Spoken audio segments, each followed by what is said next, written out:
Greetings, my fellow lords and lordettes. I am the Duke of Nukemin, and in this episode of Indie Inspection, we are taking a look at a brilliant little indie game called Master Healer Kale with useless party. And no, not that Kale. And not that party either. If anything, that party is a very useful, at least in breaking down the Finnish society and the well-being of its citizens. And where was I? Yes, I have to focus and stick to the script. Sorry.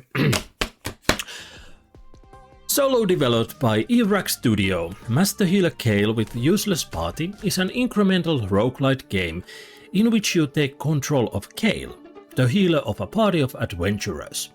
Together, your goal is to travel through different areas and defeat the Demon King, who is terrorizing your kingdom. You set out on this journey with a party of 4 misfits, who, as the title suggests, are at least initially pretty much useless. Well, not that useless, but yeah, almost that useless. Oh dear. You are accompanied by a tank who is always sleeping, a newbie archer and a magic user who is a genius but also a kind of asshole. Each party member acts independently and according to their skills. In a nutshell, the archer and the magician do all the attacking, while the tank absorbs the damage received by the party. As the player, you control the titular Kale, a somewhat competent healer whose only job is to keep everyone alive. At first, you only have a single healing spell, but you learn more during the adventure. The way it works is simple. You select a spell, choose a target, and press a button to heal. This sounds simple, and quite frankly, it is. But the actual gameplay loop has more depth than you might expect. Everything revolves around constantly upgrading your personal and party skills, while also timing each healing spell correctly. You have a limited amount of mana, so every cast counts.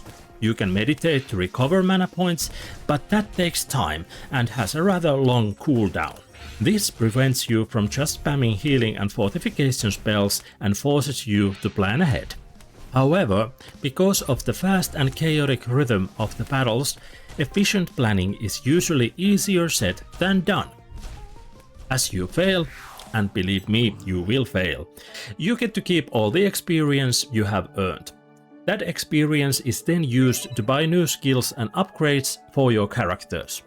Considering there are more than 200 upgrades, there is a lot of room for customization and for making your party stronger. There is also an option to reset all your skills if you want to try a new approach, or in the unlikely case that you developed your characters completely wrong and hit a dead end with your progress. Being able to constantly develop the party makes each run a bit faster, and because of this, and because the runs are relatively short, you constantly feel like you are getting stronger and making progress. This, in turn, creates a great and addictive gameplay loop that makes you want to have one more attempt at the game. Again and again and again.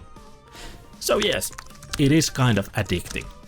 It's not all roses though. There were some minor bugs in the pre-release version, and I hope they are fixed by launch. It was nothing game-breaking, but still a bit annoying. I also would have liked more robust options for customizing the game and controls. Besides all that and the somewhat repetitive soundtrack, I really have no major complaints. The graphics are clear, the gameplay is easy to understand, and the humor has a fun, light tone to it, which I really enjoyed.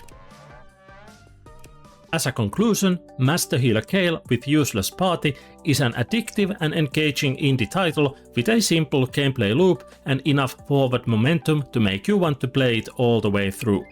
Lasting around 4 hours, the game is pretty much perfect in length, considering its apparent simplicity. So, I highly recommend getting this one, especially if you have any interest in incremental games or if you just want a fun little time waster for the summer. Master Healer Kale with Useless Party launches on July 3rd, and it will likely have a very reasonable asking price. That being said, I did get a free copy from the developer without any obligations to present the game in any particular way. Everything in this video reflects my honest opinion and personal preference. For those interested, link to the Steam store is on the description. Just trust me, this is really an excellent little game. But now is the time to thank you for your attention. If you enjoyed this insight, feel free to like, comment or subscribe to my channel. As always, you are in no way obliged to do any of that. I wish you all a great summer, and as we say in the Duchy of Nukemin, se on morjes. Sinne tulee valtavasti varmasti konsertteja, kansainvälisiä konsertteja. Lady Gaga, Justin Bieber.